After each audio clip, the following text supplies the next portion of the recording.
Hi everyone, আমি সৌমি। আজ এসেছি একটা নতুন রেসিপি নিয়ে। নতুন শুধু রেসিপি না, নতুন ভর্তা রেসিপি। দেখে কি মনে হচ্ছে বলো তো এটা কি? আমি বলে দিচ্ছি, এটা হচ্ছে ফুলকপির ভর্তা। ফুলকপির ভর্তা করার জন্য আমি ফুলকপি, একটা আলু আর অল্প পরিমাণ মুসুরির ডালকে সাথে সর্ষের তেল, নুন আর হলুদ দিয়ে মেখে সিদ্ধ করতে বসেছি অল্প আছে। আর ওদিকে সিদ্ধটা হয়ে গেছে, ভালো করে ভেঙে রেখেছি। আর দেখতেই পেলে শুকনো লঙ্কা, পেঁয়াজ, টমেটো আর কিছুটা রসুন আমি কুচিয়ে রেখেছি। কড়াইতে তেল গরম করেছি আর শুকনো লঙ্কাগুলো আগে 4 থেকে 5টা শুকনো লঙ্কা ভেজে তুলে রাখলাম। এবার ওই যে কুচনো পেঁয়াজ, টমেটো আর রসুনগুলো একটু ভাজতে দিয়ে দিচ্ছি।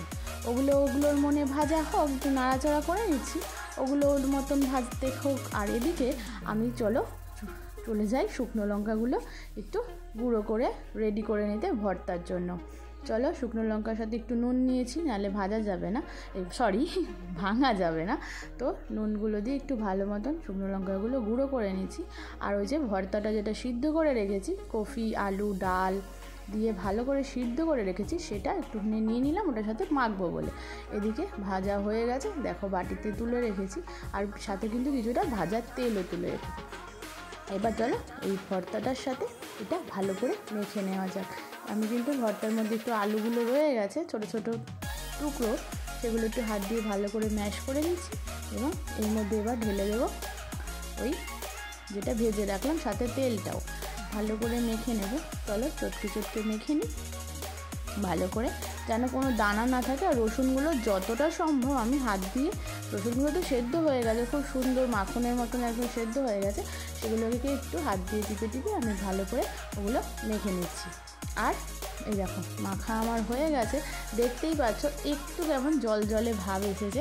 তার কারণটাও আমি বলি, তার কারণ হচ্ছে ফুলকপি একটু জলেই হয়, মানে সেদ্ধ করলে। আর হচ্ছে একটু ডালও রয়েছে তার মধ্যে, মসুরির ডাল, তার জন্য একটু কিন্তু জলে ভাব রয়েছে।